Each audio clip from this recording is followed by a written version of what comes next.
मैं तेरी करुणा में मगन और आनंदित हूँ, क्योंकि तूने मेरे दुख पर दृष्टि की है। मेरे कष्ट के समय तूने मेरी सुधि ली। परमेश्वर ने हमारी सुधि ली। वो महान है, वो सर्वशक्तिमान है, वो राजाओं का राजा है और प्रभुओं का प्रभु है। तो हम सब हम तैयार हो जाएंगे, हम अपने हाथ तैयार रखेंगे और हम सब नाच कर गाकर हम परमेश्वर को धन्यवाद देंगे। और हम पहला गाना गाएंगे, कौन है राजा का राजा।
हमसे प्यार किए, कई बढ़कर है हमारे। सबसे बड़ी बात है हमारे जीवन में कि यीशु हमसे प्यार करता है। जैसे कि हम हैं, वो हमसे प्यार करता है।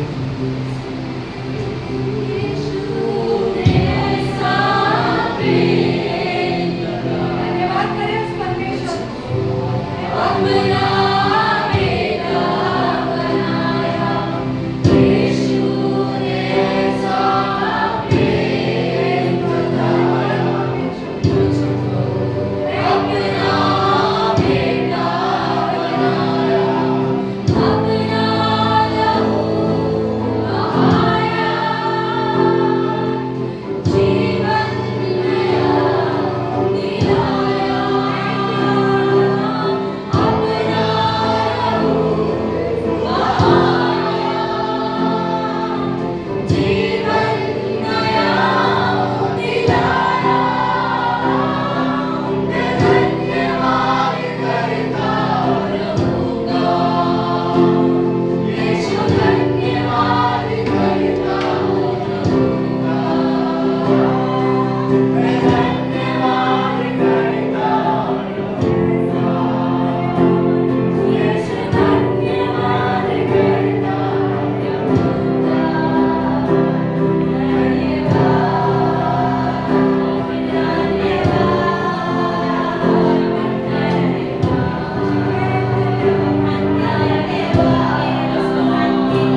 को आज तूने हल्का किया है, धन्यवाद।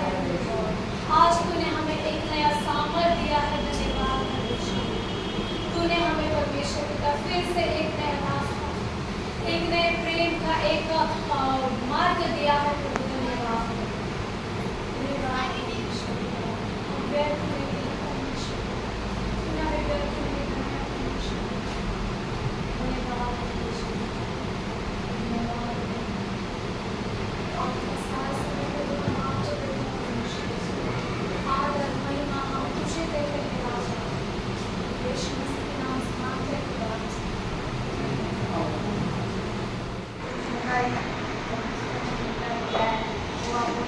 धन्यवाद दे सकते हैं। मैं परमेश्वर को धन्यवाद देती हूँ। मैंने एक दर्शन देखा, एक लीडर है, दिल है, और वो दिल पूरा एकदम रेड, पूरा लहू से भरा हुआ है, और उस दिल में से खून बह रहा है। और ये परमेश्वर का हृदय है जो हमारे लिए यीशु मसीह क्रूस पर मरा। और कई बार मुझे ऐसे लगता था, मैंने वर्शिप में भी बोला, कई बार हम लोगों से अपेक्षा है कि ये मुझसे प्यार करेगा, ये मुझसे प्यार करेगा, वो मुझसे अच्छे से बात करे, और उस अपेक्षा में हम निराश हो जाते हैं। लेकिन इतना बड़ा परमेश्वर जिसने सृष्टि को बनाया, पूरी दुनिया को, हमको, आप सबको बनाया, वो हमसे प्यार करता है। और परमेश्वर कहते हैं कि मैं तुमसे प्यार करता हूँ। हमें हमेशा याद रखना है इस क्रूस को, जब हम अपेक्षा करते हैं कि वो हमसे प्यार करें, मेरा पति, मेरे बच्चे, मेरे नाती पोती, मेरी बहन, मेरा भाई, लेकिन वो परमेश्वर हमसे प्यार करता है। हमेशा उस क्रूस को याद रखें कि प्रभु हमसे प्यार करता है। ये प्रेम उस प्रेम से कहीं बड़ा है ना, वो प्रेम सबसे बड़ा है। और हमें भी परमेश्वर को धन्यवाद देते हैं और किया और परमेश्वर जी से ये वचन बार याद आ रहा था। भजन संहिता 130 का है, मेरे मन यहोवा को धन्य कर, और जो कुछ मुझमें है वह उसके पवित्र नाम को धन्य करे। हे मेरे मन यहोवा को धन्य कर और उसकी किसी भी उपकार को न भूलना। प्रभु हम सबको याद करके देता है कि प्रभु ने हमको कितने उपकार किए, लेकिन हम भूल जाते और संसार के बातों में हम जाते, प्रभु को भूल जाते। जब भी कठिन परिस्थिति आती तो प्रभु को हम पुकारते, लेकिन आनंद के समय हम संसार के लोगों को ढूंढते रहते, किसको बताओ क्या करूँ ऐसा। लेकिन प्रभु ये वचन से मुझे परमेश्वर के आगे से किसी भी उपकार को परमेश्वर की और परमेश्वर को धन्यवाद देना और मुझे ऐसा कि परमेश्वर का आत्मा क्लासेस में सब ये सेवा करता हूँ, ऐसा मुझे ना और आराधना करना चाहिए, इसलिए आराधना बहुत करना चाहिए, सब मुझे ना इतना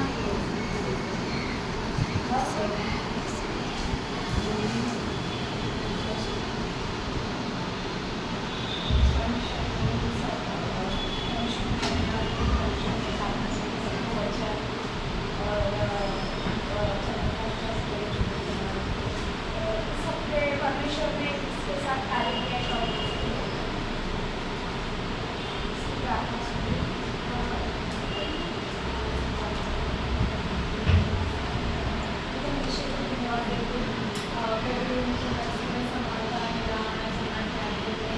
और मेरे काम की जगह पर भी मुझे मैंने बहुत मेरी उन्नति कर रहा है, मुझे आगे बढ़ा रहा है, और मुझे हर एक छोटी छोटी अच्छी तरह पर भी मुझे सिखाया है। मुझे इस तरह पर मुझे बहुत बहुत धन्यवाद देती हूँ। लास्ट वीक में मम्मी का तबीयत बहुत खराब था, सब चर्च वाले अपने फैमिली में समय प्रार्थना किया, मम्मी की उसका सिचुएशन बहुत अलग था, तो मैंने प्रार्थना किया, मैंने इस प्रार्थना को सुना।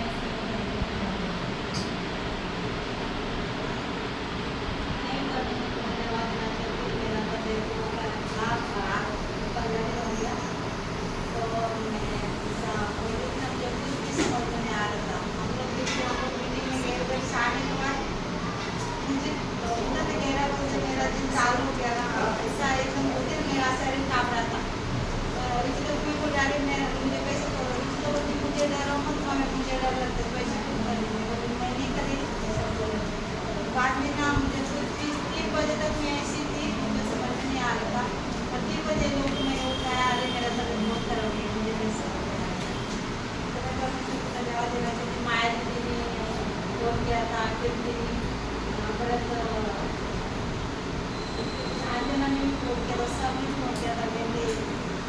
प्रार्थना भी किया था। आज बोलते हैं जब मेरे साथ मैंने प्रार्थना किया था, नहीं था तो मैं सबको थैंक यू बोलने लगी। ऐसे भी इतना मेरा तबीयत खराब तो भी परमेश्वर ने मुझे अकेला कभी नहीं छोड़ा, क्योंकि आगे 6 दिन मुझे नींद नहीं था, रात दिन ऐसी थी, मतलब दिन में नींद नहीं थी, रात को भी नींद नहीं थी। मैं बोली ये सब क्या है, मुझे समझ में नहीं आ रहा था। मैं बहुत कोशिश कर रही थी सोने का और मुझे नींद नहीं आ रहा था। और डॉक्टर के पास भी डॉक्टर बोला कि दवाई दे। मैं बोली एक दिन मैंने दवाई खाई, उस दिन मैं अच्छे से सोई, मगर मैं बोली वो गोली खाएगी तो मैं हमेशा मुझे वो भी खाना पड़ेगा। बोली नहीं, मुझे गोली नहीं खाने का, मैं ऐसे तो सब मैंने प्रार्थना किया। और बाहर की कीर्ति ने फोन किया मुझे, पिता कैसा तबियत। मैं बोली अरे कीर्ति मेरा तबियत बहुत अच्छा हो गया, मैं रात को बहुत अच्छे से सोई। कीर्ति ने बोलती है बहुत अच्छा लगा, आपने बोला मुझे बताया। और मैं परमेश्वर को ये धन्यवाद देना चाहती हूँ कि मेरा परिवार मुझे प्रभु एक के नहीं छोड़ता है, हमेशा मेरे साथ रहता है, मुझे हमेशा प्रोत्साहन करता है। नहीं छोड़ेंगे आपको। मैं भी परमेश्वर को बहुत बहुत बहुत धन्यवाद देती हूँ। पिछले हफ्ते मैं काम पे गई और मेरा जो ऑफिस है उसके ऊपर ताड़पत्री डाला था, मंगलवार दिन का, और ताड़पत्री डाला तो जो आदमी काम करने के लिए आता है उसने इतना पत्थर उस पर रखा था। और ऐसे इधर ऑफिस है, मुझे सीढ़ी चढ़ के फिर जाना पड़ता है। तो मैं जा रही थी और एक वायर लटक रहा था ऊपर से, और बीच में थोड़ा कटा हुआ था, ओपन था। तो मैं जस्ट एक स्टेप ऐसा की और मैं वो वायर को देख रही हूँ, मतलब ये वायर अगर नीचे आ जाएगा तो किसको शॉक लग जाएगा, जान भी जा सकता है बारिश का। जस्ट ऐसे देख के एक स्टेप मैंने ऐसे पीछे किया और पत्थर जोर से नीचे गिरा, और वो अच्छा खासा पत्थर था। लेकिन मैं परमेश्वर को धन्यवाद देती हूँ कि प्रभु ने मुझे बचाया। शायद मैंने उसी दिन आप लोगों को मैसेज एक वचन शेयर किया था कि प्रभु हमें संभालते, हमारे आने जाने के दिन मैं नहीं थी बादशाह जी की, और ये हाथ मुझे बहुत परेशान कर रहा था। आप लोगों को पता है कई दिनों से मेरा ये हाथ दर्द हो रहा है, तो बहुत परेशान कर रहा था। और कल परसों शाम को हम लोग ये प्रपोज किया, तो पास्टर जब शेयर करेंगे कि उनका बेटा भी फॉरेन में यूएस में था और बहुत तबीयत खराब था, बुखार था, और वो प्रार्थना कर रहे थे, वो ठीक नहीं हो रहा था। लेकिन यहाँ पर जब उन्होंने रोटी यीशु मसीह का हम बोलते हैं ना, हम यीशु का देह को तोड़ते हैं, है ना, यीशु ने अपना देह तोड़ा ताकि हम चंगाई छुटकारा पाए। तो जब वो बोल रहे थे तो मुझे भी ये हो रहा था कि जब मैं अभी प्रभु बोल दूँ तो मैं चाहती हूँ कि प्रभु मुझे चंगा करे। और जब उन्होंने प्रभु बोल दिया, मैंने अपने हाथों को उठाया और मैंने धन्यवाद दिया प्रभु के लिए कि प्रभु तू मुझे चंगा कर, तूने अपने देह को तोड़ा है मेरे साथ, तो मैं धन्यवाद देती हूँ। मेरा हाथ अभी पूरी तरह से ठीक है प्रभु ने मुझे। और मैं भी धन्यवाद देना चाहती हूँ। मेरा जीजा जी है, उनका वो पीक तक नहीं रहते हैं ना शरीर में, वो फट गया और पूरा फैल गया था। इमरजेंसी में उनको ऑपरेशन करना पड़ा। और मेरी बहन बहुत रो रही थी, मुझे खाली यही बता रही थी कि तू प्रार्थना कर, प्रार्थना कर। मैं बोली तेरे विश्वास के द्वारा उनको चंगाई मिली, लेकिन बहुत सीरियस उनका तबियत था। तब उन्हें तुरंत ऑपरेशन हुआ, अभी वाइसर में है। मेरी बहन हमेशा मेरे को बोलती तेरा परमेश्वर ठीक करता है, मेरा विश्वास। मैं बोली मेरा परमेश्वर नहीं है वो आपका भी है, आपका भी सुनता है, आप भी प्रार्थना करो। मेरा नहीं, वो आपका भी, आपसे भी प्रेम करता है। संकट के समय में आपके साथ है वो खड़ा। मैं उसको ऐसे समाधान करना चाहिए, लेकिन प्रभु को धन्यवाद कि उसके विश्वास के द्वारा थोड़ा ठीक हो। परमेश्वर को धन्यवाद देता हूँ। रात में मेरा एक भाई है संजय का, तो संजय का एक्सीडेंट हो गया था, ट्रक ने ठोक दिया था, तो उनके दोनों पैर की हड्डी टूट गई तो इलेक्ट्रिक पर चढ़ गया था। तो फिर कल ही सर्जरी ऑपरेशन सब हुआ, हम थोड़े ठीक है।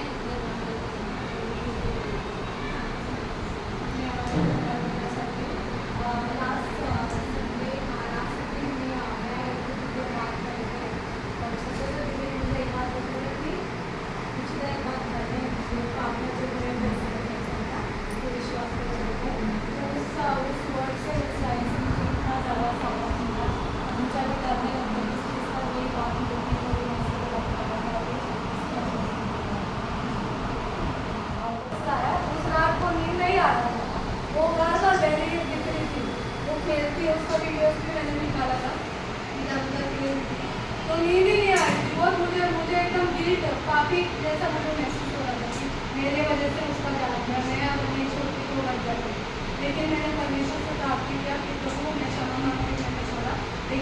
उसको रिलीज करती हूँ, प्रार्थना करती हूँ उसकी आत्मा को जो शांति दे, उनसे कहती हूँ बस मुझे क्षमा मांग, मैं क्षमा मांग। और जैसे मैंने प्रार्थना की, परमेश्वर ने मुझे शांति दिया और मैं शांति से सो गई। लेकिन ये बहुत मुश्किल समय था, सृष्टि भी बहुत हो रही थी, साक्षी भी बहुत हो रही थी, क्योंकि हम लोग ने 1.5 महीने से उनको संभाल रहे, वो लोग हमको पहचानते, लेकिन 2 बच्चे अभी भी हमारे पास है और अच्छे से वो लोग रह रहे खेल रहे। तो मैं परमेश्वर को धन्यवाद देती हूँ कि परमेश्वर ने उसको रिलीज किया। भले वो जानवर है लेकिन उसका भी आत्मा होता है ना, हम लोग ने उसके लिए भी प्रार्थना किया। और हमारा सिम्बा भी बीमार था, सिम्बा को लूज मोशन हो रहा था 2 दिन से, लेकिन सिम्बा के लिए प्रार्थना किया, परमेश्वर ने सिम्बा को बचाया। अभी भी हो रहा है लेकिन अभी ठीक है, उसका आवाज़ नहीं आ रहा है, लेकिन अब उसको संभाल मैं भी परमेश्वर का धन्यवाद देता हूँ कि मेरे पैर में एक मिट्टी दर्द होता था, लेकिन इसमें मेरे करीब 1 महीने से आराम है, थोड़ा भी दर्द नहीं होता है। और कोई आपको भी है ना, मैंने परमेश्वर को धन्यवाद मैं भी परमेश्वर को धन्यवाद देती हूँ। गए सैटरडे तो मैं मेरा मैंने बताया था कि मेरा मूर्ति गए करके, तो गए सैटरडे दोनों भाई का इतना झगड़ा हो गया, तो उसके बड़े भाई ने उसको पूरा ऐसा बोला दबा के पूरा उसको मतलब मानने के गया था कि तुम मत ही रहते रहे, जिससे पूरा मेरा लाइफ करना हो रहा है, काम नहीं कर रहे थे, ध्यान नहीं दे रहे थे, वो झगड़ा हो गया। फिर मैंने किसी को बताया संडे को हमारा मैं ट्रेन में जाने का था, मेरा मन नहीं कर रहा था कि मैं जाऊँ कि नहीं घर में ऐसा है। और वो सुबह जाता था, फिर जाता था, ऐसे दरवाजे में सो जाता था। फिर मैं जॉय ऐसे उसको पकड़ के पलंग पे सुलाती थी और खाना भी नहीं खाता था। मैं बहुत परेशान थी, तो मैं खिड़की को हर बात शेयर करती थी, फिर मुझे कॉल मैसेज करती थी कि कैसा है इसको, कैसा है ऐसा सब फोन करती थी। तो मैं संडे को जब वो प्रेयर में गई, तो प्रेयर में मैंने ऋषि ने प्रार्थना किया कि परमेश्वर वो आपने दिया है मेरे लाइफ में, परमेश्वर ने मुझे नहीं चुना परमेश्वर, उसे क्यों बदलेगा परमेश्वर। उसके बाद मेरे धोखा करते हुए उनसे मैंने उनको सब बताया, उनसे मैंने प्रार्थना करवाया। तो फिर आई उस दिन आई, तो परमेश्वर का धन्यवाद देती हूँ कि मंगलवार से लेकर अभी तक मैंने इस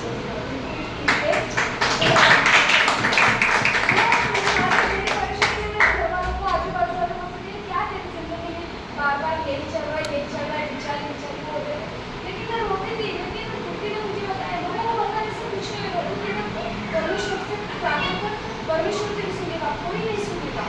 सब आएंगे, तेरे दिलासा देंगे और चले जाएंगे, पर प्रभु है जो अपने दुख तकलीफ को दूर करेगा। तो सच में प्रभु ने कि लड़का छोड़ने फिरते जैसे पास्टर को मेरे जीवन में लाया। और फिर मैंने मैसेज किया, मैं परमेश्वर से झगड़ा करती थी, प्रभु को समाज दे।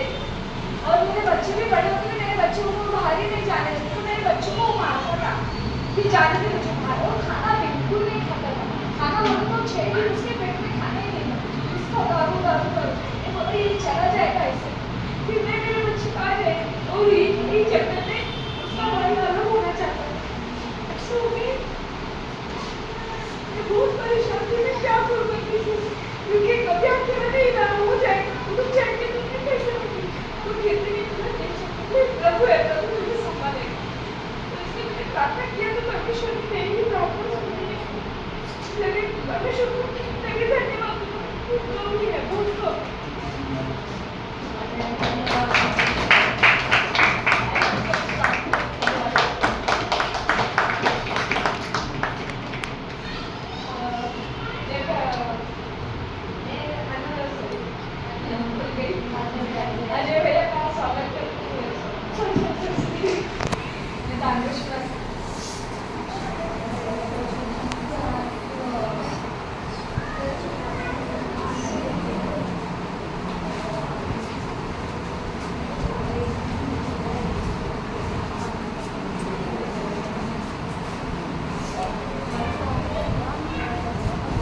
रामेश्वर से किया है, कभी अपनी गति से किया है तथा प्रभु विशेषकर महात्मा प्रभु जिन्होंने दिया है तथा हर बात में परमेश्वर बढ़ने के प्रभु कभी लक्षित ना होने पाए परमेश्वर, कभी उनके घर में किसी चीज़ की कमी ना आए परमेश्वर, कभी उनका भंडार कभी खाली ना हो परमेश्वर, उनके रसोई घर में परमेश्वर कभी किसी चीज़ की कमी ना आए परमेश्वर राजा, उनके पैसे वेस्ट ना जाए परमेश्वर, उनके पैसों में वो नुकसान नहीं लेकिन बढ़त देख पाए परमेश्वर राजा, उनके पैसे लॉस ना हो परमेश्वर, प्रभु मान तो हर प्रकार से आशीषित कर परमेश्वर पिता के साथ साथ उन्हें भी मानता हूँ प्रभु जिन्होंने नहीं दिया पिता उन्हें भी तो आशीष दे प्रभु, वो भी देने में आगे बढ़े तो देखे परमेश्वर कि तू ऐसा परमेश्वर राजा जो अपने स्वर के छोड़ को खोल के हमें आशीष देता है पिता, वो ऐसे परमेश्वर को विश्वास करे अपनी कमी से अपनी घटी से उद्धारता से दे सके, क्योंकि प्रभु तो हमारा परमेश्वर देने वाला परमेश्वर राजा, देने के क्षेत्र में हम कली से प्रभु आगे बढ़ सके। धन्यवाद प्रार्थना यीशु के नाम से आइए हम लोग आगे बढ़ते हैं कार्य को जानना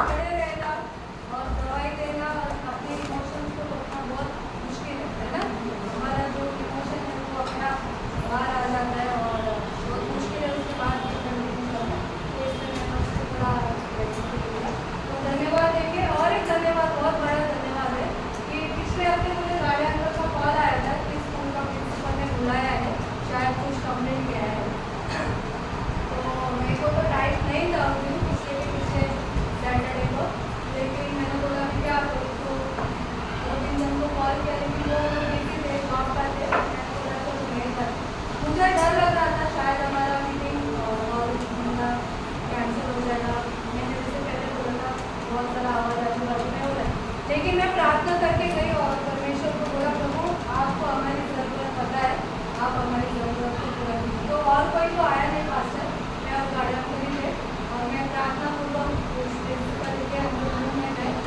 और वो बोल रहा था कि बैंक बात मत निकालो, ये मत करो CCTV है और अंदर खाया पिया मत करो, तो जो भी बात करना था गार्डन अंकल ने किया, लेकिन उसके बाद परमेश्वर ने मुझे अगुवाई किया और मैंने उनको एक ऑफर दिया कि मैं एक NGO में काम करती हूँ और अगर आप चाहे तो मैं बच्चों के लिए चाइल्ड अब्यूज़, बच्चों का जो शोषण होता है घर में बाहर स्कूल में फ्रेंड्स में, उसके ऊपर मैं सेशन दे सकती हूँ, अगर आप चाहते हो तो आप जरूर बताइए, तो मैं मेरा ऐसा काम है, तो वो इतना इम्प्रेस हो गया प्रिंसिपल और मैं परमेश्वर को धन्यवाद देती हूँ कि प्रभु ने एक द्वार खोल दिया, जो द्वार बंद होने वाला था परमेश्वर ने द्वार को खोला, वो बहुत खुश हो गया और उन्होंने परमिशन भी दिया कि हाँ आप कर सकते और जो भी ज़रूरत है आपको प्रोटेक्टर हो स्क्रीन हो मैं आपको मदद करूँगा और आप कर सकते, तो मैंने उनको बोला आप जब भी चाहे आप बताइए तारीख कब करना है, मैं ज़रूर अपना काम से छुट्टी लेकर आऊँगी, तो मैं परमेश्वर को धन्यवाद देती हूँ।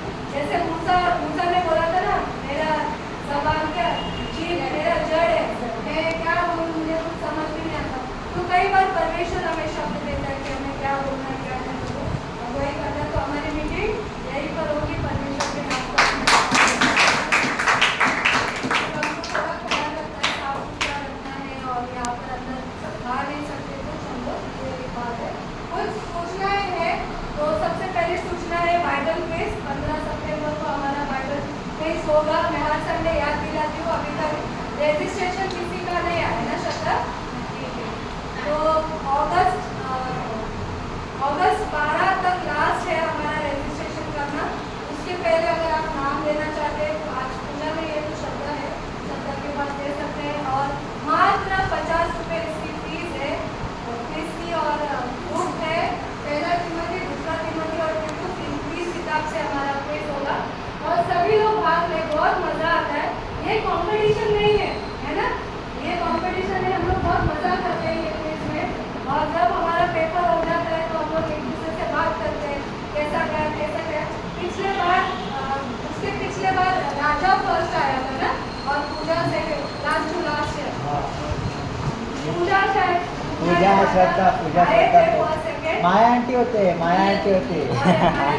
लेकिन पिछले साल का जो स्कोर था हम लोग सब शॉक हो गए, क्योंकि 2 साल पहले ने जब टेस्ट लिखा था तो गलती से उन्होंने क्या किया, क्वेश्चन पेपर में ही आंसर टिक किया और आंसर पेपर में भूल गए, और वो मेरे घर में लेके जाके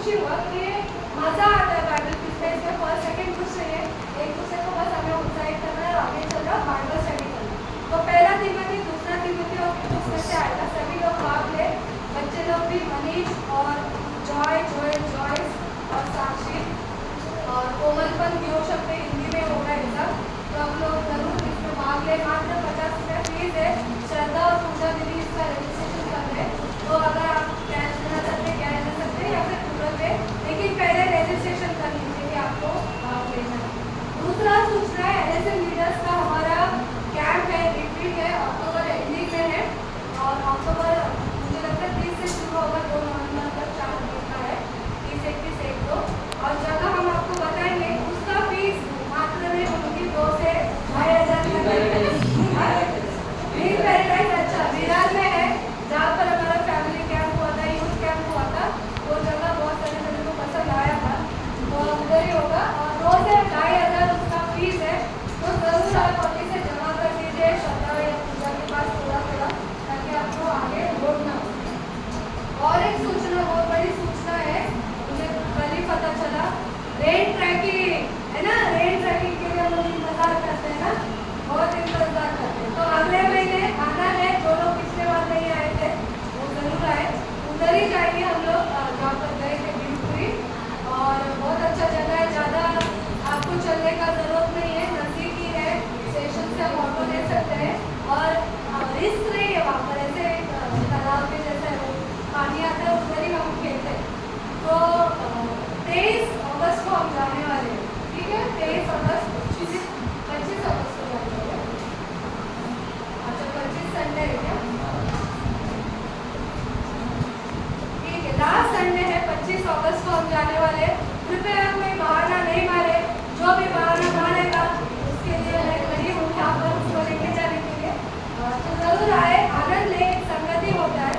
गुलाबा के भी हमारे लीडर मुक्तिनगर, कीर्तन नगर, गोमपुरा सभी लोग आते हैं LSM के, तो हम भी जाए। पिछले बार हवलदार भाई का परिवार का और मैं थी, हमारा परिवार का बाकी कोई नहीं था, तो इस बार मैं उत्साहित करूँगी सभी लोग आए, पूरे सब आए, ऑटो करके हम लोग लेके जाएंगे। जिंदाबाद कीजिए आप लोग। नहीं ये लोग नहीं चल पाएंगे ना, मम्मी और भाया और कोई है नहीं चल पाएंगे, तो ऑटो से जाते हैं। तो ये सूचना थी, और कोई सूचना है नहीं ना, आज प्रैक्टिस नहीं होगा ना, दीपक नहीं है तो आज प्रैक्टिस नहीं होगा, ठीक है, आज आप लोगों को 5 बजे प्रैक्टिस नहीं होगा। कुछ चीज़ों के लिए आप लोग इस समय थोड़ा समय लेके प्रार्थना करिए, खासकर हम इस समय प्रार्थना करेंगे वर्षा मनीषा के परिवार के लिए, उनका भाई का देहांत हो गया। हाँ 21 जुलाई को, थैंक यू राजा, 21 जुलाई को हमारा गिल्ली स्मृति है, अगला संडे छोड़ के उसका अगला संडे शेल्डन भाई आ रहे हैं और उनके साथ वहाँ लोग आ रहे हैं। तो मैं आप लोग को उत्साहित करूँगी, जरूर आप बोलो मत प्रार्थना के लिए चलो, ऐसा किसी को मत बोलो, आप चलो बस हमारे साथ, आप बीमार हो हमारे साथ, कलीसिया में और चर्च में मत नहीं बोलो, आप थोड़ा हमारे साथ आइए, ऐसा हो गया। और चैनल और उसका टीम आने वाला है, जो भी बीमार है आपको लगता है, जो भी आपको लगता है उसको प्रार्थना का जरूरत है, आपका जिम्मेदारी अभी से, मैंने पिछले बार से बोला, अभी से उनको ताकीद कर दो कि 21 जुलाई को आपको आना है, रिमाइंडर देते जाइए ताकि वो लोग आ सके। यहाँ पर शायद बीटी पे ही होगा, मराठी चर्च में होगा, लोग देख रहे कलवा नाका का जो मराठी चर्च है वहाँ पर शाम को ही होगा, सुबह को क्योंकि उनका मीटिंग रहेगा, तो हॉल खाली नहीं, हम शाम को करेंगे। लेकिन आप जरूर, जो भी लोग आपको लगता है आपके नातेवाईक, पड़ोसी, आपके रिश्तेदार जो प्रभु में नहीं है, फिर भी आप उनको लेकर आ सकते हैं और छुटकारा चला, यही होता है जब परमेश्वर द्वार खोलता है, अगर लोग चंगे होते हैं, छुटकारा पाते हैं, तो प्रभु में वो लोग आते हैं। तो हम इस समय प्रार्थना करेंगे वर्षा और मनीषा के परिवार के लिए, उनके भाई का देहांत हो गया गुरुवार को और बहुत ही अजीब तरीके से देहांत हुआ, तो हम प्रार्थना करेंगे। एक शौक है, एक मक्का है उनके लिए, एक ही भाई का। तो आइए आप इस समय आवाज़ उठाकर वर्षा और मनीषा आंटी अंदर से प्रार्थना करेंगे कि परमेश्वर उनके परिवार में शांति और सांत्वना। तो हमेशा इस समय प्रार्थना करते हैं आपकी आंटी और वर्षा मनीषा के लिए, परमेश्वर तो आप आपका सांत्वना मांगते, आपकी शांति को श्रद्धा से मांगते हैं, जो उन्होंने खोया तो उसे रिप्लेस नहीं कर सकते परमेश्वर, लेकिन हम प्रार्थना करते हैं कि आपकी शांति से हमें हर इस दुख को सहने की ताकत आप उन्हें दीजिए परमेश्वर। तो हम प्रार्थना करते हैं इस परिवार में आपकी शांति लेकर आते हैं, सहायता करें, धन्यवाद यीशु मसीह के नाम से आमीन। इस समय हम कुछ चीज़ों के लिए प्रार्थना करेंगे। अगर यहाँ पर अभी किसी को प्रार्थना का जरूरत है तो आप लोग बोल सकते हैं, हम आपके लिए प्रार्थना करेंगे।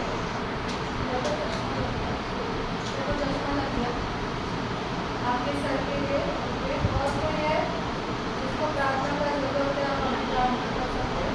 सनिया हाँ? सनिया सनिया सनी अन्ना तो अच्छा ऐसा मैंने सुना सनिया तो अभी वो हॉस्पिटल में थे बैठे हैं।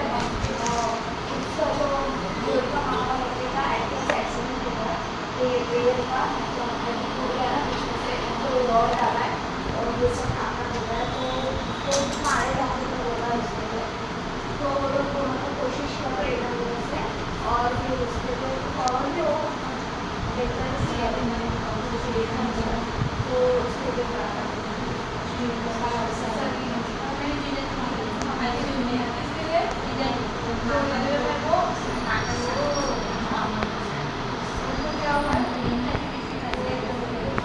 मैंने नाम नहीं सुना, मैंने आगे का ना मॉडल नहीं है लेकिन क्या बोलूं काम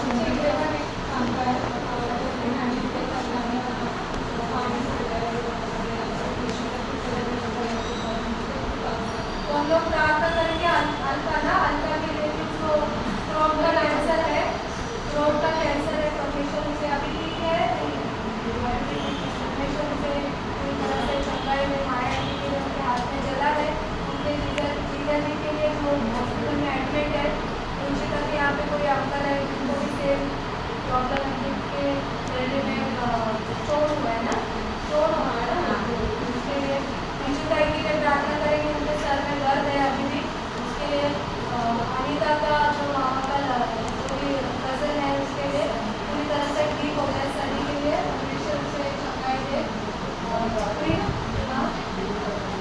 बुखार है तो प्रीति दीदी के लिए भी हम प्रार्थना करेंगे, बुखार है और परमेश्वर उन्हें और उनके बच्चे को स्वस्थ रखे, उनका खून बढ़े उसके लिए, अनीता के लिए, अनीता को चश्मा लगा है तो उसके आंखों को चंगाई दे। और एक प्रार्थना है हमारे परिवार के लिए, मेरे चाचा और मेरा चाचा का बड़े चाचा का जो बेटा है साक्षी और जॉन, थोड़ा आवाज कर तो वो लोग फिर से तकलीफ देना शुरू कर दिया है, वो लोग हमको फिर से टॉर्चर कर रहे हैं, हमारे खेत में जो पाइप था पानी का बिठाया हुआ वो पूरा तोड़ दिया है और झगड़ा चल रहा है और वो लोग बोल रहे कि तेल भी नहीं करना है, अभी बीज नहीं बोना है, जब तक बंटवारा नहीं होता है बीज नहीं बोना है।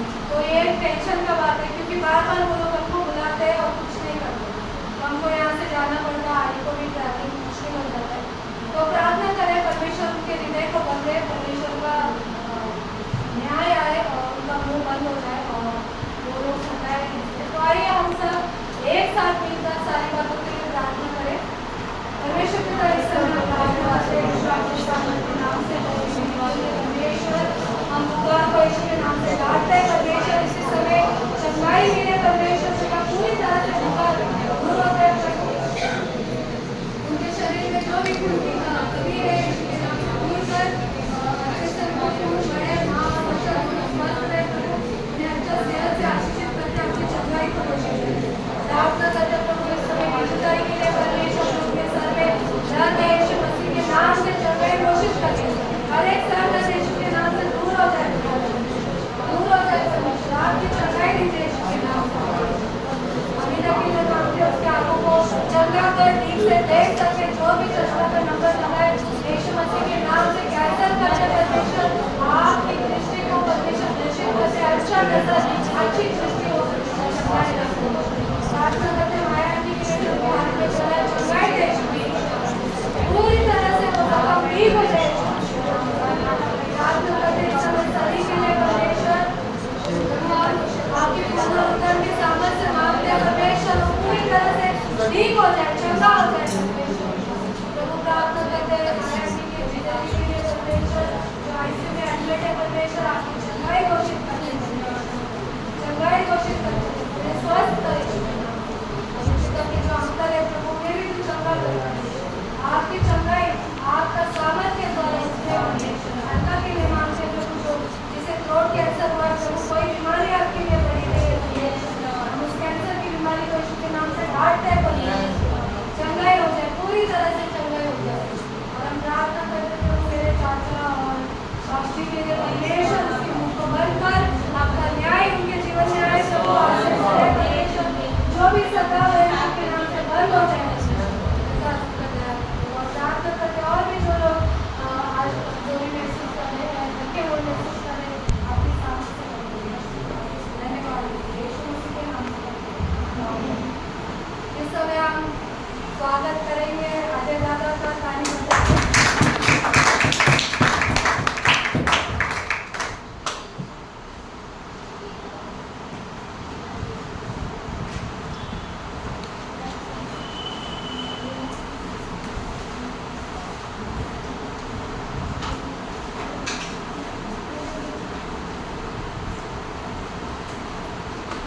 आप सबका धन्यवाद, आप सबने स्वागत किया।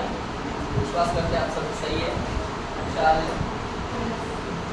और यदि कोई बीमार भी हो तो आज जैसे जितनी बहन ने प्रार्थना किया तो परमेश्वर पर विश्वास रखिए कि परमेश्वर ठीक करेगा।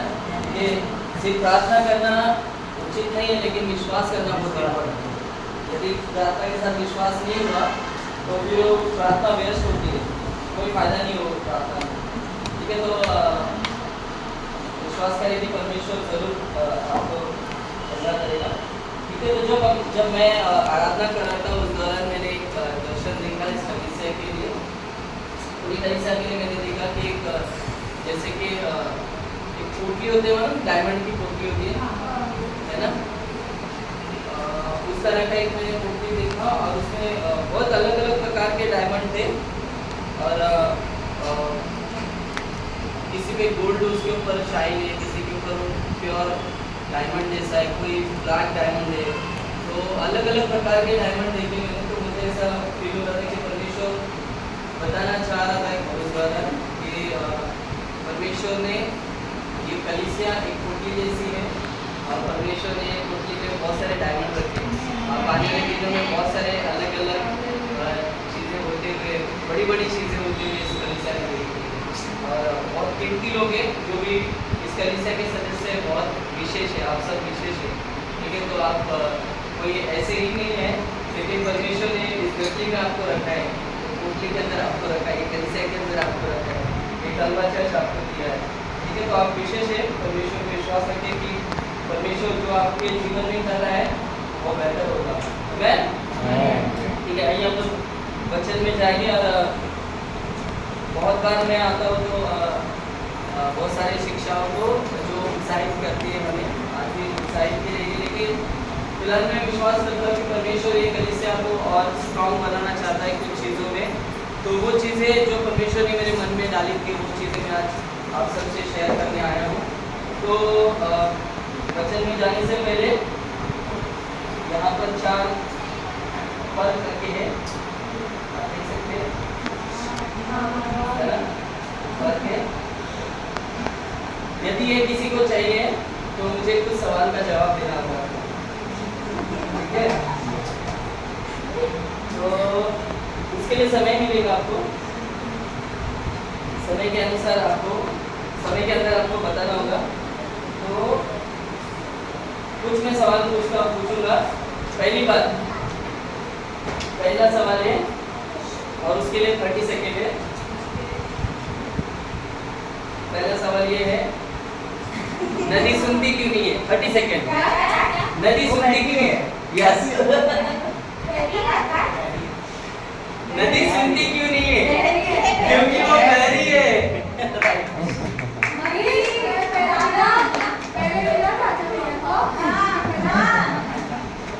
ठीक है,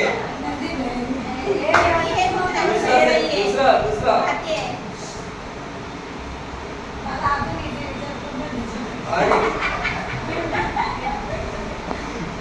चाय में अगर बाल गिरा तो वो क्या हो जाएगा, क्या बन जाएगा? बाल्टी, राइट। अब इनके लिए नहीं है, 2 ऑप्शन, 2 एक साथ में आप आंसर नहीं दे सकते। ठीक है, मोबाइल में ज्यादा देखते, ठीक है। अभी 2 चॉकलेट आपने जीता, आप भी आप आंसर नहीं दे सकते। तीसरी बात, तीसरा सवाल आप बाजू वाले को नहीं बता सकते यदि आपको पता तो। ठीक है, चलो मम्मी के लिए एक सवाल, सबके जो कपल है उनके लिए एक सवाल। खुशी के मम्मी ने खुशी के पापा को देख के क्या कहा? आपसे मिलकर खुशी हुई।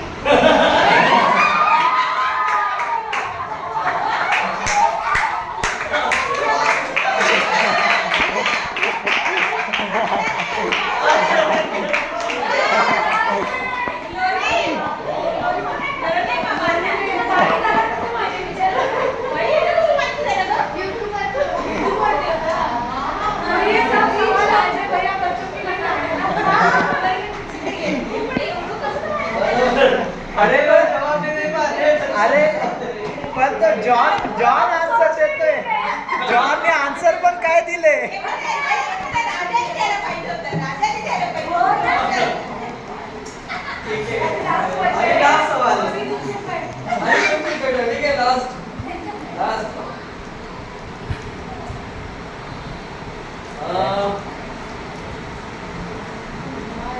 सवाल शुरू होता है अब। हम धोखा क्यों खाते हैं? क्या हम उसे पी नहीं सकते?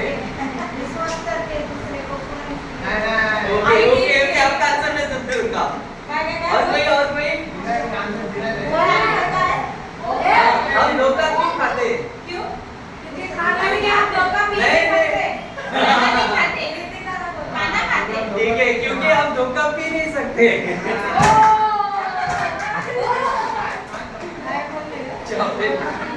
क्योंकि धोखा पी नहीं सकते। Thank you.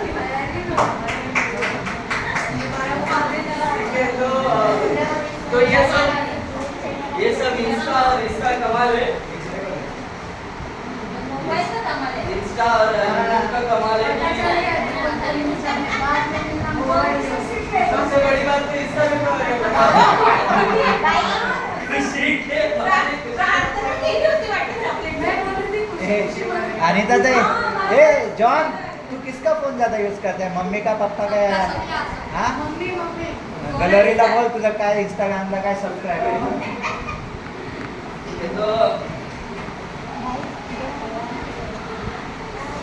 ठीक है, आइए हम लोग अभी वचन में जाएंगे। समय होता है अब। ये समय कि हम परमेश्वर के वचन को देखेंगे। अच्छा लगता है कि बहुत सारे जोक्स होते हैं हंसने के लिए, लेकिन हमारे जीवन में सिर्फ अगर हम जोक्स में रहेंगे तो हमारा भी जोक्स बन जाएगा। तो हमें भी जोक्स में समझना है। ठीक है, तो बहुत बार हम सबकी इच्छा रहती है कलीसिया के रूप में कि हम सब परमेश्वर में बढ़ना चाहते हैं, बराबर? परमेश्वर में बढ़ना चाहते हैं, होता है सबकी इच्छा, सब परमेश्वर में बढ़ना चाहते हैं, है ना? लेकिन किसी को सवाल करे कि कहाँ पर बढ़ना है, तो ऐसे ही मेरे जब मैं बीटीसी कर रहा था, कलगांव में हमारा बीटीसी होता था, तो मेरे डीन थे बहुत, और उनके पास सब लोग जब वो इंटरव्यू ले रहे थे, सबका इंटरव्यू होता है कि क्यों आपको बीटीसी करना है, क्योंकि वो बोलते हैं कि हमेशा मुझे, सब लोग का कॉमन एक जवाब आता है कि मुझे प्रभु में बढ़ना है। तो एक दिन ऐसे उन्होंने कहा कि अरे जब मैं लोगों से पूछता हूँ तो लोग बोलते हैं कि मुझे प्रभु में बढ़ना है, तो पता नहीं है बढ़ बढ़ के कहाँ तक जा रहे हैं कि अभी मतलब मुंबई में है, पुणे तक जा रहे हैं, फिर आगे आगे जाके आगे की तरफ जाते, तो पता नहीं चलता है कि कहाँ किस तरफ में हमको बढ़ना है ना? तो सिर्फ हमारे मन में रहता है कि हाँ हमको बढ़ना है, लेकिन कुछ चीज़ें आज हमें सीखने में मदद होगी जिसके कारण हम परमेश्वर में बढ़ सकते हैं, परमेश्वर के प्रेम में बढ़ सकते हैं। कुछ चीज़ें मैं आपको बताने आया हूँ। ठीक है, तो आइए मेरे साथ में निकालिए कुलुस्सियों की किताब निकालिए, उसका 3रा अध्याय है।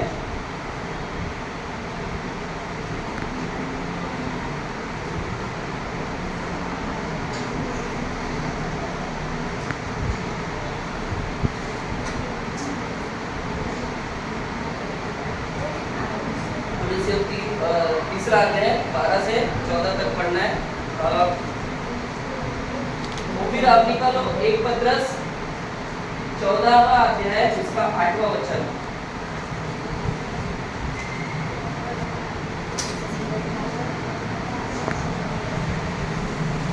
राजा आप निकालो विलाप गीत उसका 3रा अध्याय 22 से 23।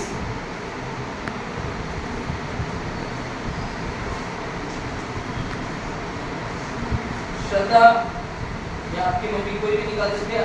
यूहन्ना 8वां अध्याय उसका 3 से 5 और 7। ये सब मैं बताऊंगा तब तक आपको पढ़ना है, ठीक है? पहले वचन निकाल दिया किसी ने? कुलुस्सियों 3 12 से 14 मिला किसी को? हाँ ठीक है, पहले आप पढ़ सकते हैं। इसलिए परमेश्वर के चुने हुए के समान है, पवित्र और प्रिय है, बड़ी करुणा और भलाई और दीनता और नम्रता और सहनशीलता के धारण करो। और आगे मुझे ठीक है, तो और कोई पढ़ सकता है उस वचन को पूरा कंप्लीट करें?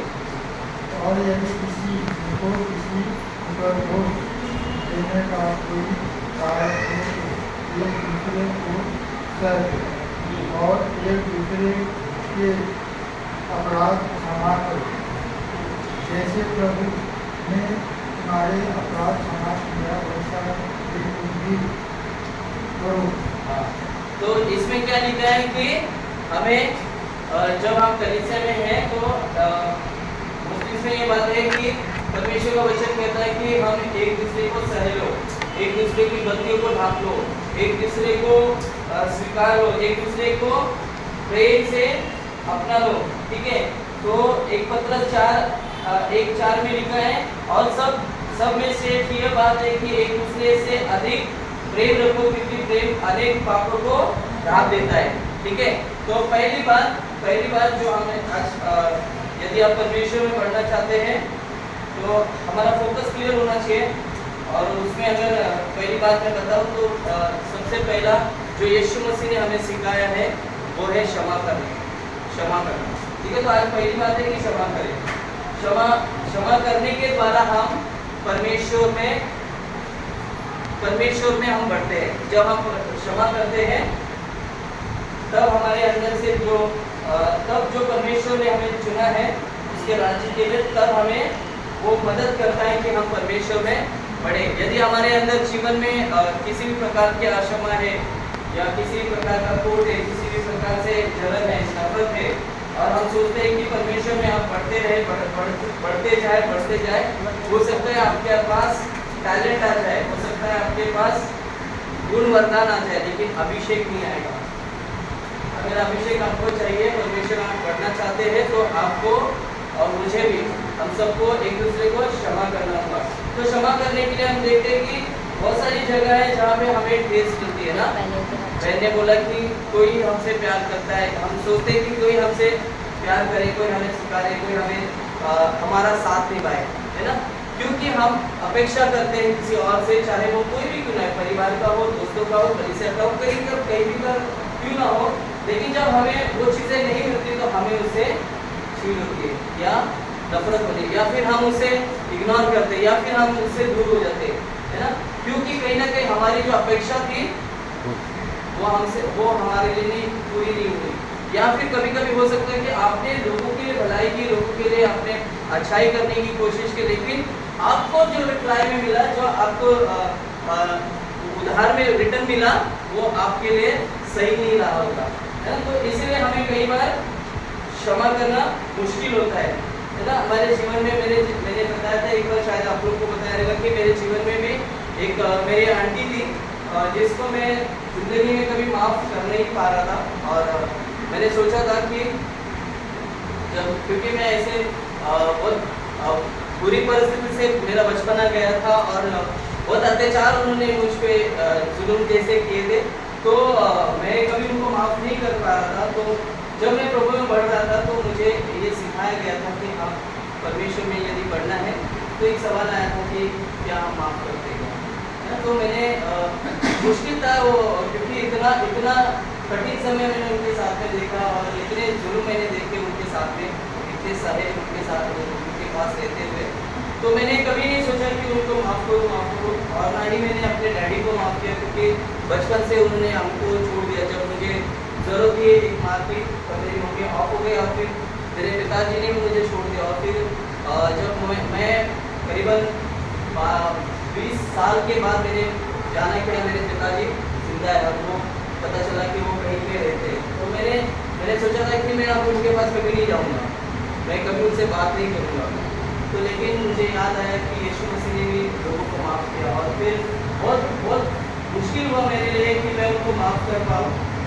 और मैंने सोचा कि जब मुझे ज़रूरत थी मेरे पिता की, तो मेरे पिता ने मेरा साथ नहीं निभाया।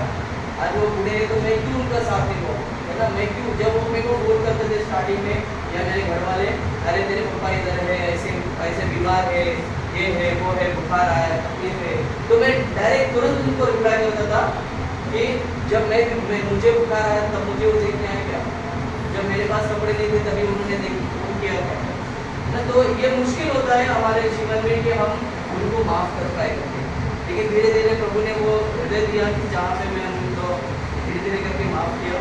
आज भी वो दूर रहते हैं मुझसे। मैंने एक समय था अपने साथ में रखने की चाह रखी उनको और कुछ मेरे शर्त थे क्योंकि मैं मसीह हूँ, तो मेरे घर में जो होगा मैं मसीह के हिसाब से ही रहूँगा, तो उनको मंजूर नहीं हुआ तो वो अलग रहते फिलहाल।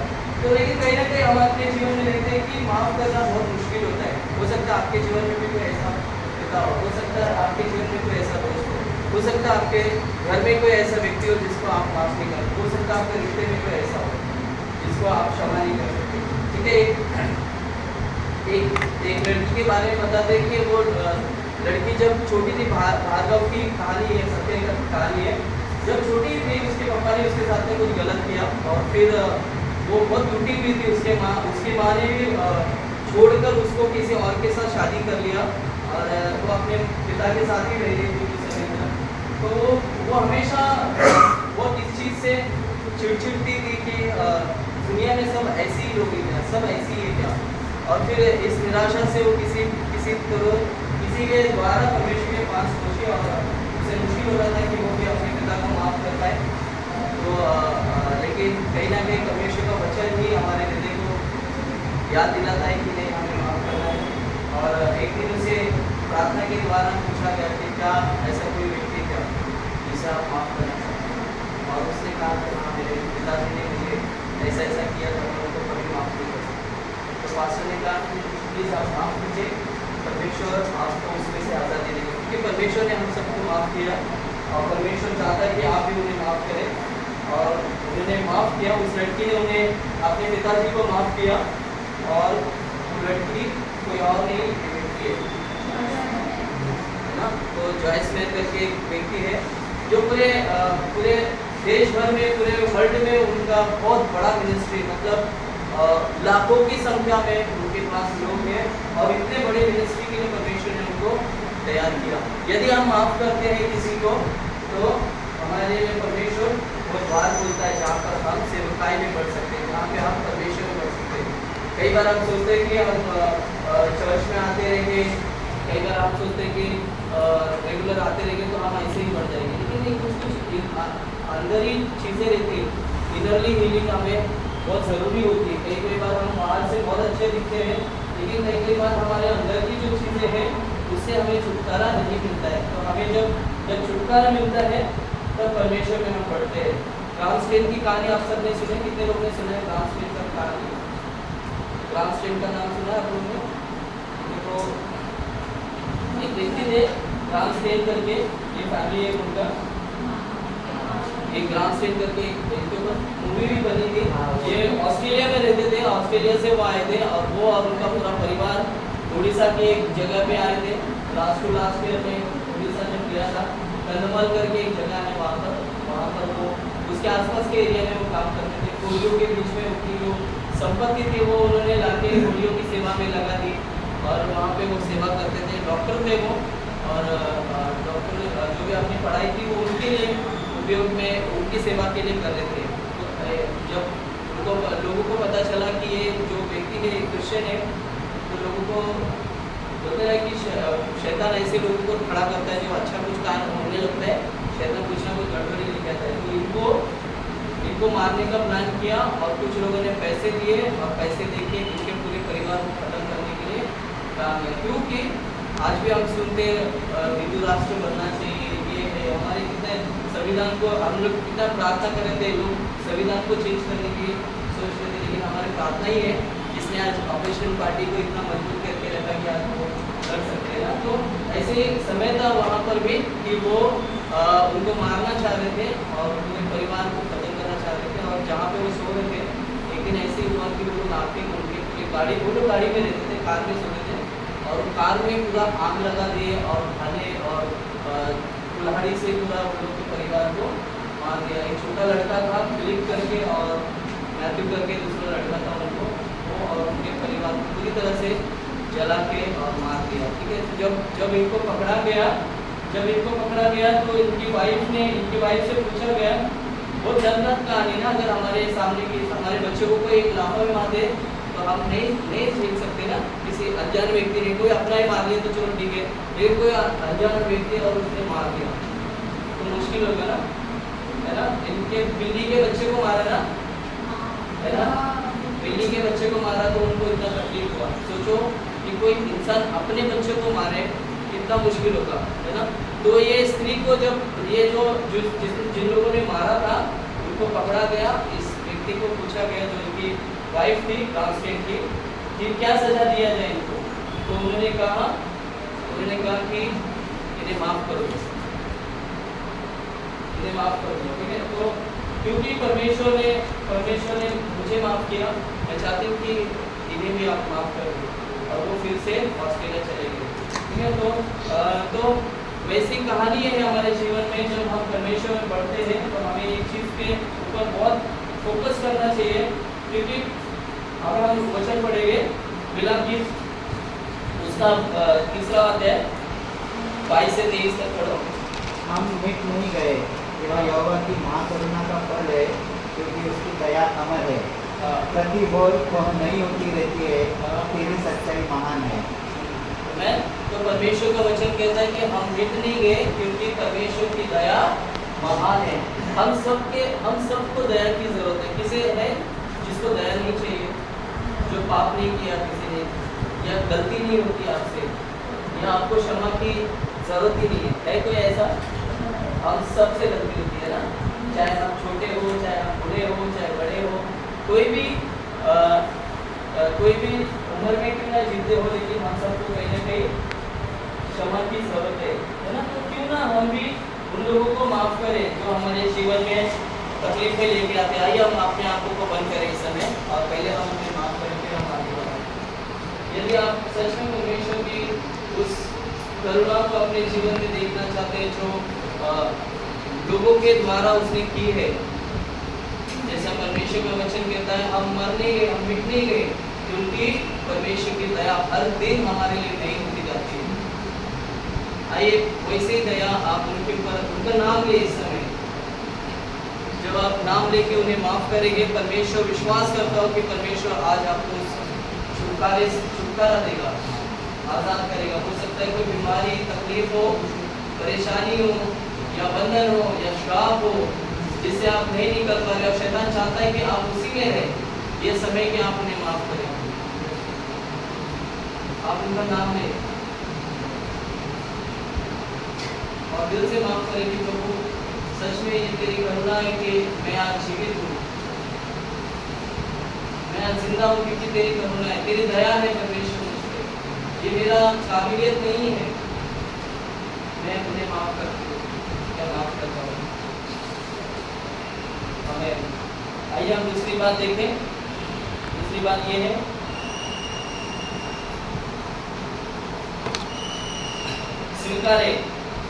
स्वीकारे, लोगों को स्वीकारे, ठीक है। तो हमें लोगों को स्वीकारना है।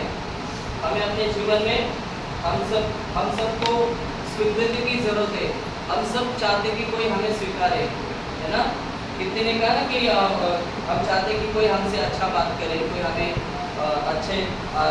अच्छा महसूस कराए, है ना, हमें कोई स्वीकारे। तो हमें भी लोगों को स्वीकारना बहुत जरूरी है।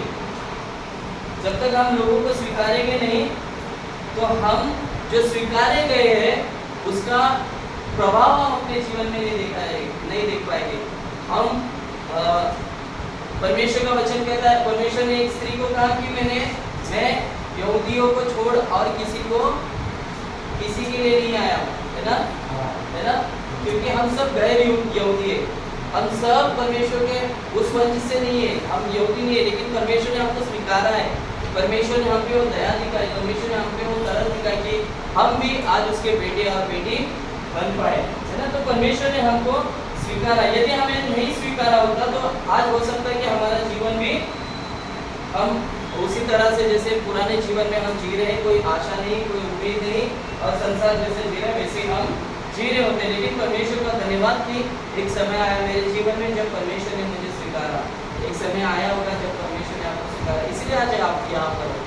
यदि आपको परमेश्वर ने स्वीकारा नहीं होता तो शायद आज आप ही भटकते होते, है ना। आज संडे है, हो सकता है कोई बॉटल लेके बैठा होगा, हो सकता है कोई और किधर लेके चला होता, है ना, या हो सकता है कोई और मर गया होता, है ना। तो मैं मेरे जीवन में देखता हूँ कि मेरे जो दोस्त लोग थे मसीह में आने से पहले, उसमें से कुछ लोग कहीं शिफ्ट हो गए, कोई मर गया, कोई बीमारी से चले गया, कोई बहुत बीमार हो गया है, या फिर कोई कहीं पे चले गया, कोई जेल में है। कितने लोगों का मर्डर हो गया। 2-3 साल पहले मेरे एक फ्रेंड का, जिसके साथ जो मेरा खास दोस्त में से एक था, जिसके हम साथ में रहते थे, उसका भी मर्डर हो गया। ठीक है, तो ऐसे दोस्तों के साथ में मैं मेरा जवानी जब मैं पढ़ रहा था उस समय पे, अब तो ऐसे दोस्तों के साथ में रहते थे। तो हो सकता है अगर परमेश्वर ने मुझे स्वीकारा नहीं होता, कलीसिया ने मुझे स्वीकारा नहीं होता, तो मैं भी उनके साथ में होता, है ना, उनके साथ में वैसे जीवन में जीता, हो सकता है जीवित भी ना रहता, है ना। तो कई बार हमें स्वीकृति बहुत ज़रूरी है। जो हमारे कलीसिया में आते हैं हमें उनको स्वीकारना है।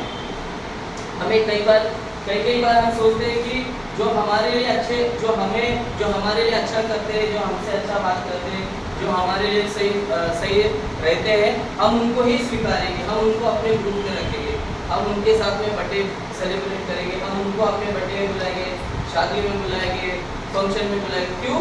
क्योंकि कहीं ना कहीं सिर्फ हमको पसंद है, इसलिए हम स्वीकार रहे, है ना। कई बार आप सोचते हैं कि अरे नहीं, उनको नहीं बुलाते, वो गरीब है ना, यार वो उनको नहीं बुलाते, वो ऐसे है, वो वैसे है।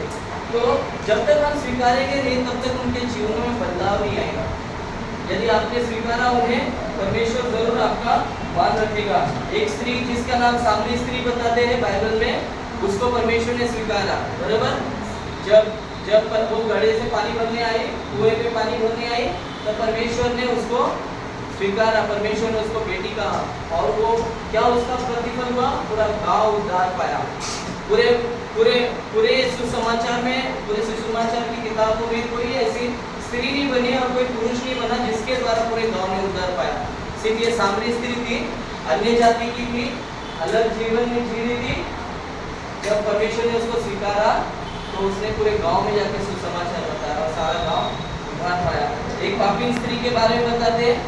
पापी स्त्री को नियम के अनुसार पत्थर मारने की सजा थी, है ना। जिसने पाप किया है, जो व्यभिचार में पकड़ी गई है, और उसको क्या करना चाहिए? पत्थर मारना चाहिए। लेकिन यीशु मसीह क्या करते हैं? उसको उठाते और लोगों को कहते हैं कि जिसने पाप नहीं किया वो पहले पत्थर उठा के मारे, और सारे सब लोग चले जाते और वो यीशु मसीह खड़े, और फिर यीशु मसीह उसको उठाते और स्वीकारते और उसको बोलते कि आज के बाद पाप मत करना। कई बार हम लोग वो शास्त्री लोग के जैसा लोगों के ऊपर उंगली उठाते हैं, हम लोगों को टॉर्चर करते हैं, हम लोगों के बारे में देखते हैं, अरे हाँ इसका ऐसा है, उसका वैसा है, उसका उसके साथ है, उसका ये है, उसके बारे में, इसके बारे में, उसके घर के बारे में, इसके घर के बारे में, बहुत सारी चीज़ें हम लोगों को तिरस्कार करते हैं। अरे कलीसिया में लोग क्यों आते हैं? क्योंकि परमेश्वर की वो स्वीकृति चाहते हैं।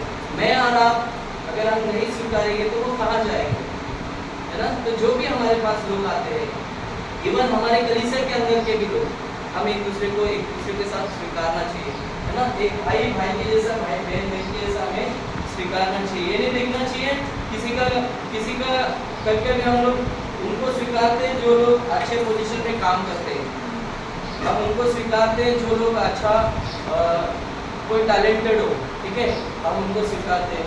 हम उनको स्वीकारते हैं जो रंग रूप में शायद अच्छे हो, है ना। हम उनको स्वीकारते हैं कई बार जो पैसे में बहुत अच्छे मालदार पार्टी हो, है ना, तो हम उनको कई बार स्वीकारते हैं। लेकिन जो गरीब है, जिनके घर पे शायद जाने से आपको स्मेल आती हो, हम उनके घर पे नहीं जाना चाहते। क्यों? क्योंकि गरीब है वो, उनके घर पे कौन बैठेगा? अरे यीशु मसीह ने इसीलिए तो चुना है आपको कि आप उनको स्वीकारें। जो परिस्थिति में परमेश्वर अगर वो सामरी स्त्री को वो पापी स्त्री को उस परिस्थिति में नहीं चुनता तो शायद उसका उद्धार नहीं होता, है ना। यदि आप और हम सही समय पे नहीं चुने जाते तो हमारा भी उद्धार नहीं होता। एक लड़के के बारे में मैं कहानी बताऊंगा कि एक लड़का था, गरीब था, और बिना माँ बाप का जिया और प्लेटफॉर्म पे रहता था। वहाँ पर उसको एक हस्बैंड वाइफ जा रहे थे और उसने देखा कि एक अच्छा लड़का है, उससे जाते पूछते बोलते कि ऐसा सब स्टोरी अपना बताता। फिर उसको चाहती कि इसको क्यों नहीं पढ़ाया जाए, और वो उसको हॉस्टल में डालती है, वो उसको हॉस्टल में डालती है और वो हॉस्टल में डाल के कुछ पैसे उसके पास होते हैं, वो इंस्टेंटली जो पैसे जो जेब में आते हैं उसके पास दे के हॉस्टल वाले को दे के चली जाती है अपने जगह पे, और वो उसके लिए वो अंत रहता है। तो ये जो लड़का होता है, ये जो लड़का है, ये एक दिन होता है कि ये बड़ा हो जाता है और वो हॉस्टल में पढ़ते पढ़ते बहुत अच्छी शिक्षा पाता है। एक बिल्डर के पास वो काम पे रहता है, बड़े बिल्डर के पास वो बहुत लाखों में उसकी तनख्वाह होगी और उस तरह का वो उसका भविष्य बन जाता है। और फिर जब एक दिन ऐसा होता है कि एक बिल्डिंग होती है, एक जगह होती है जिसको जो बिल्डिंग में रहे थे वो लोग ने पैसे नहीं भरे या फिर कुछ पेपर की कमी के कारण वो पूरी बिल्डिंग को खाली करना पड़ रहा था। और ये जो व्यक्ति था इसके पास वो कॉन्ट्रैक्ट आया था कि सबको वहाँ से हटाए और उनको खाली करने के नोटिस दे और वहाँ से हटाए। तो वो देखता है, सब लोग का लिस्ट देखता है, सब लोग का नाम देखता है, सब लोग का फोटो देखता है और सबको देखते वो सबको ऑर्डर देता है कि सब लोग खाली करो। और जब वो एक बूढ़ी स्त्री को देखता है, करीबन 50-60 की उम्र में शायद आ गई होगी वो, 60 के आसपास में, तो वो देखता है कि वो फटाफट भागता है और वो स्त्री के पास पहुंचता है और वो औरत को बोलता है क्या आपने मुझे पहचाना? तो बोलती नहीं, आप कौन हो? बोलता है मैं वही हूँ जिसको आपने हॉस्टल में डाला था ना। तो कई बार ऐसा होता है और फिर वो लड़का वो पूरे बिल्डिंग का, वो उसके रूम का पूरा पैसा अपने कंपनी को देता है और वो रूम को पूरा खरीद देता है। कई बार ऐसा होता है कि जब हम दूसरों को सिखाते हैं, दूसरों को जब भलाई दिखाते हैं, वो भलाई रिटर्न आती है हमारे पास, वो कब आएगी पता नहीं चलेगी, है ना। जब आप दूसरे को स्वीकारेंगे परमेश्वर आपको भी स्वर्ग में स्वीकारेगा। तो हमें स्वीकारना बहुत ज़रूरी है। मरकुस उसका 10वां उसका 45वां वचन पढ़ेंगे।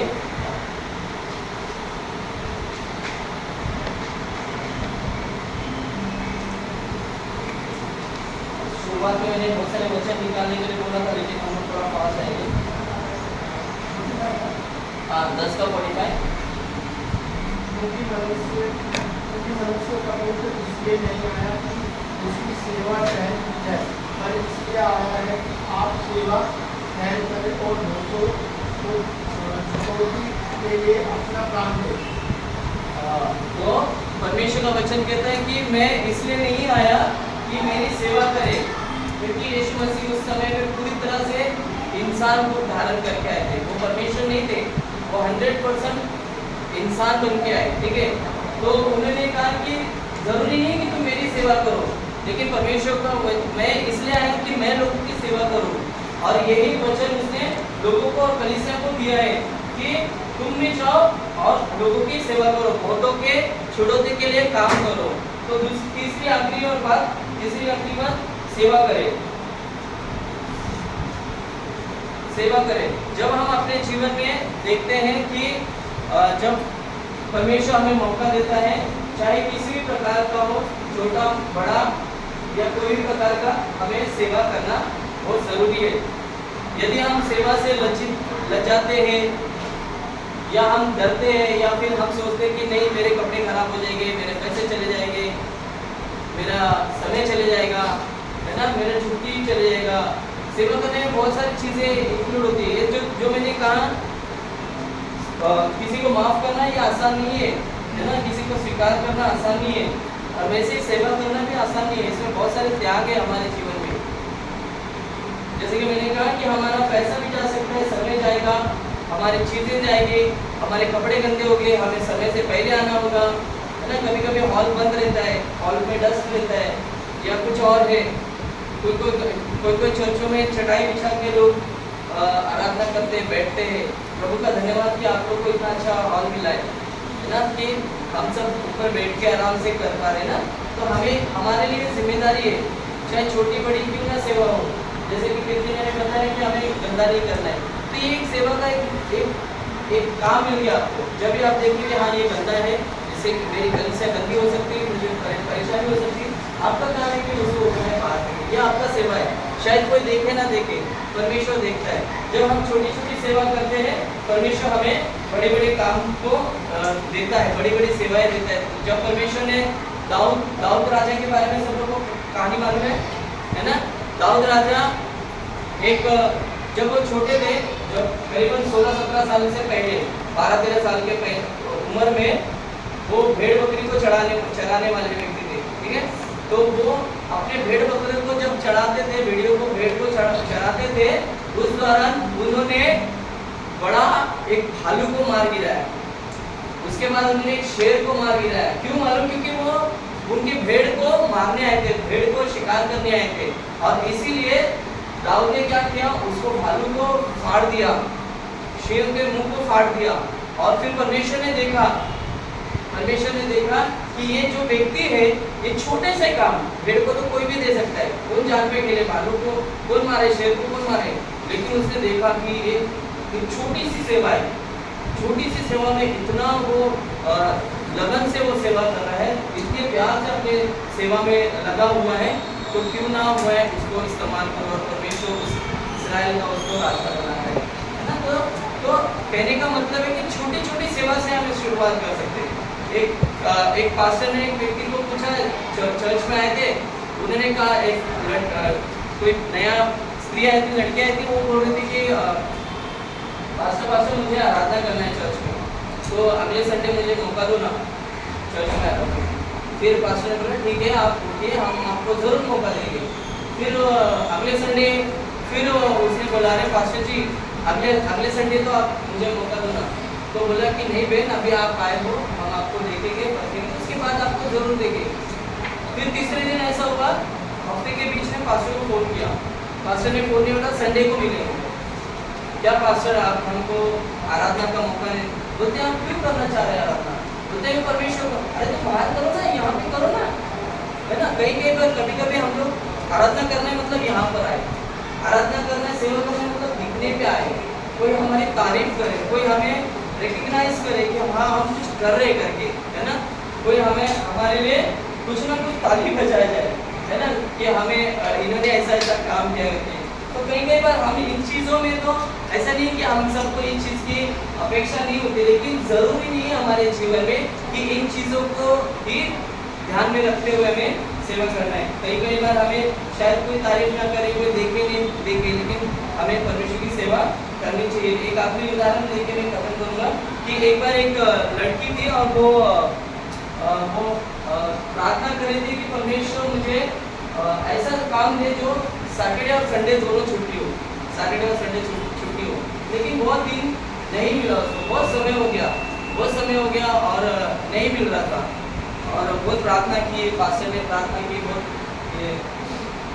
तो बहुत समय के बाद ऐसा हुआ कि एक दिन पास्टर संडे को चर्च है, लेकिन सैटरडे को आए थे किसी काम से वो चर्च में, और वो चर्च को जब देख रहे थे तो बाहर देखा ये कोई लड़की है बाथरूम के यहाँ पे बाथरूम साफ कर रही, उनका जो चर्च का बाथरूम है उसको साफ कर रही। तो उन्होंने बोला आप यहाँ पर? बोले हाँ पास्टर, मैं मुझे प्रभु का धन्यवाद कि कुछ समय पहले ऐसा काम मिला जहाँ पर मुझे 2 दिन छुट्टी है, सैटरडे संडे, और उसमें से एक दिन जब मुझे परमेश्वर ने सैटरडे को छुट्टी दिया है, तो मैं पहले पूरे दिन काम में लगी रहती थी, लेकिन मैं सोची कि मैं जो सेवा मैं कर पाऊँ मैं यहाँ पर आके कर रही हूँ, और वो काफ़ी समय से वो कर रही थी, बाथरूम साफ कर रही थी। और बड़ी बात यह है कि वो लड़की एयर होस्टेस की है ना, तो इतने बड़े पदवी में रहते हुए इतना छोटा काम करने का बहुत बड़ा दिल चाहिए, है ना? कभी हम सोचते हैं कि हमारा पढ़ाई इतना है, हम इतने टैलेंटेड है, हमारा ये काम है, हम उनका काम है, उनके लिए वो चर्च देखे, वो लीडर देखे, वो पास्टर देखे, मैं क्यों फ़ोन करूँ? सेवा करना मतलब क्या है? यही तो है, किसी के पाँव जाके दबाना नहीं है आपको, आप उनको फ़ोन कर सकते हैं, आप उनको पूछ सकते हैं, आप उनके हाल चाल पूछ सकते हैं, आप उनका प्यार कर सकते हैं, वो बीमार है उनसे मिलने जा सकते हैं, है ना? यदि वो बीमार है और अकेले, आप उनके साथ हॉस्पिटल जा सकते हैं, उनके बच्चों की देखभाल करना है, आप उनकी बच्चों की देखभाल कर सकते हैं, है ना? तो ये सब करना है, इसी को सेवा कहा जाता है। मैसेज देना सेवा नहीं है, ठीक है? ये एक टीचिंग करना है, ये भी एक प्रकार की सेवा है, लेकिन यही सेवा नहीं है। आराधना करना ही सेवा नहीं है, वर्शिप लेना ही सेवा नहीं है। हम लोग सोचते हैं कि मेरे को कब कीबोर्ड बजाने मिलेगा, कब म्यूजिक सीखूंगा, कब मेरे को म्यूजिक सिखाएंगे, कब मेरे को मौका देंगे, कब आराधना करने मिलेगा, कब मेरे को बड़े स्टेज पे जाना मिलेगा, कब मुझे मेन रोल मिलेगा, है ना, ड्रामा में मेन रोल मिलेगा। ये सब एक पार्ट है, ठीक है, लेकिन ये सेवा नहीं है ना। सेवा बहुत प्रकार की है, लेकिन अगर हम चाहे तो करना चाहे तो बहुत कुछ है ना।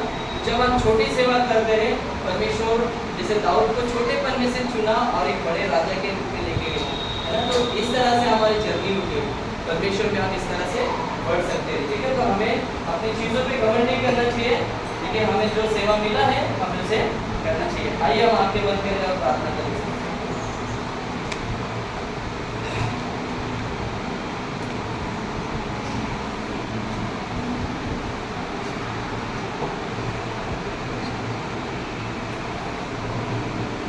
प्यारे पिता परमेश्वर प्रभु, हम बहुत सारी चीज़ों का सही प्रकार से जो मसीह आप में पढ़ना है उसका डेफिनेशन कई बार अलग अलग धारणाओं में लेकर जाते हैं प्रभु। हम उसका डेफिनेशन नहीं समझ पाते कि हमें कैसे करना है, लेकिन प्रभु धन्यवाद कि जो भी वचन थे, जो भी बातें थी प्रभु, उसके द्वारा परमेश्वर आपने यदि किसी को भी उत्साहित किया प्रभु, धन्यवाद परमेश्वर। आज प्रभु जो भी आज सिखाया गया था मुझे याद है परमेश्वर प्रभु, हम देखें परमेश्वर कि हम लोगों को माफ़ करने में आगे बढ़ रहे हैं, हम आत्मिक सेवा करने में, लोगों को स्वीकारने में आगे बढ़ रहे हैं। पिता आप हमें मदद करें प्रभु कि यदि हमारे पैसे इसमें खर्च हो तो भी चलेगा प्रभु, यदि हमारा समय जाए तो भी चलेगा प्रभु, यदि हमारा घर सेल के लिए इस्तेमाल किया जाए, यदि वो घर गंदा भी हो जाए प्रभु तो भी चलेगा, क्योंकि प्रभु तू वो परमेश्वर राजा जो सब चीज़ का मालिक है परमेश्वर। यदि तू हमें वो चीज़ें नहीं देगा तो प्रभु हम कंगाल है परमेश्वर, अपने बल अपनी शक्ति से नहीं कर सकते, लेकिन प्रभु तेरी आत्मा की हमें ज़रूरत है पिता। प्रभु हम कहते प्रभु यहाँ के प्रभु मैं कलीसिया के हर एक व्यक्ति के लिए प्रार्थना करता है समय पिता, जो भी सेवा करना चाहते प्रभु, जो आत्मिक रूप में बढ़ना चाहते परमेश्वर, जो मजबूत होना चाहते, दिखावा वाले नहीं प्रभु, वो फेमस होने के लिए, अपने फेम के लिए नहीं, लेकिन प्रभु तेरी सेवा के लिए, तेरे नाम को ऊंचा उठाने के लिए यदि कोई भी सेवा करना चाहते हैं परमेश्वर, मैं हर एक को जो इस समय पे अपने दिल से सोचते कि हाँ परमेश्वर मुझे सेवा करना है, चाहे छोटा हो बड़ा हो, हर एक को प्रभु कहता हूँ यीशु के नाम से कि परमेश्वर को इन चीज़ों में बढ़ पाए परमेश्वर। प्रभु माफ़ करने में बढ़े प्रभु, चाहे तकलीफें हो, चाहे मुश्किलें हो, जैसा तूने कहा कि तुम हर एक का अपराधों को क्षमा करो। हे पिता, जैसे तू हमें सिखाता है कि जैसे मैंने अपने अपराधों को क्षमा किया है, जैसे तू भी हमें अपने अपराधों को क्षमा कर। पिता हम लोगों के अपराध क्षमा कर पाए परमेश्वर, लोगों को माफ़ करने में आगे बढ़ पाए परमेश्वर, लोगों के साथ संगति करने में, लोगों को स्वीकारने में, लोगों के सांत्वना में हम खड़े रहने में तो हमारी मदद कर, उनकी सेवा करने में हमारी मदद कर। पिता तूने कहा कि यदि तू मेरी सेवा करना चाहते हो तो पतरस से आपने कहा कि जा और मेरे भेड़ों को चरा, जा मेरे लोगों की देखभाल कर। पिता हम इस समय हैं प्रभु तेरे लिए खड़े हैं पिता, हम यहाँ पर उपस्थित है, तू हमें यशायाह जैसा पुकार परमेश्वर, प्रभु हम यशायाह जैसा कहना चाहते हैं, जिस तरह आपने कहा कि मेरी ओर से कौन जाएगा, तो परमेश्वर यशायाह कहता कि मैं जाऊँगा, मैं यहाँ हूँ प्रभु, ये कलीसिया यहाँ पर है पिता, हर एक को प्रभु तू इस्तेमाल कर अपनी महिमा के लिए, अपने प्रभु स्वर्ग के इच्छा को पूरा करने में, अपने स्वर्ग के राज्य को लेकर आने में तू इनकी मदद कर परमेश्वर। धन्यवाद कर तेरा पिता, आपका प्रेम प्रभु यीशु, आपका रुद्र और पवित्र आत्मा आपकी सहभागिता हमेशा हम सबके साथ बनी रहे। ये प्रार्थना प्रभु यीशु मसीह के नाम से करते हैं, आमीन।